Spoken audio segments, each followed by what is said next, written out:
Just want to get through a couple of the stories, Esther, before I let you go. First of all, news of a new potential ceasefire deal involving Vladimir Zelensky, but Emmanuel Macron and Keir Starmer have been involved, and apparently there's going to be some commitment of British troops to Ukraine, potentially to help to guarantee a ceasefire. Walk us through this, and how is this being received?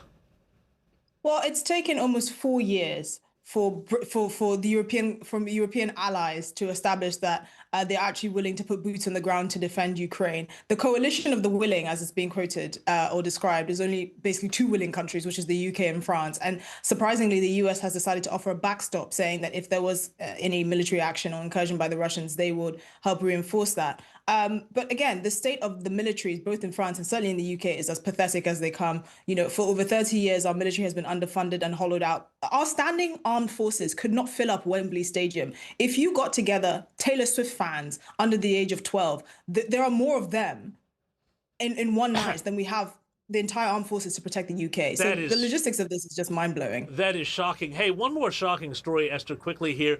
Another story that apparently police in Britain have been told not to arrest people for cannabis possession, and they say basically that if you've got some weed on you, you can say, oh, well, you know, that's just medicinal, you've got to let me go, and the police have to take your word for it. Now, I'm going to put it out there.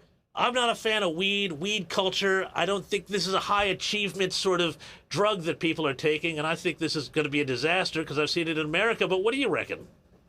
I think the fact that this even needs to be said just shows how basically not active the police have been in that. You have many people since 2018 that have been given medicinal licenses to use marijuana. But again, these make up about a third of the actual, investigations by the police. The vast majority of them are not for medicinal purposes. And you're seeing the actual rise in mental health issues, particularly amongst Black men in Britain that have a much higher likelihood of schizophrenia using these kinds of drugs. And you're just thinking, well, this is a public health crisis waiting to happen. But again, this doesn't surprise me at all. Well, Esther, do you have that issue in London like you have in cities like New York and around the United States, where there are basically pot dispensaries that are handing out very high caliber marijuana that's much stronger than what people were smoking 20 years ago, causing all sorts of mental health issues?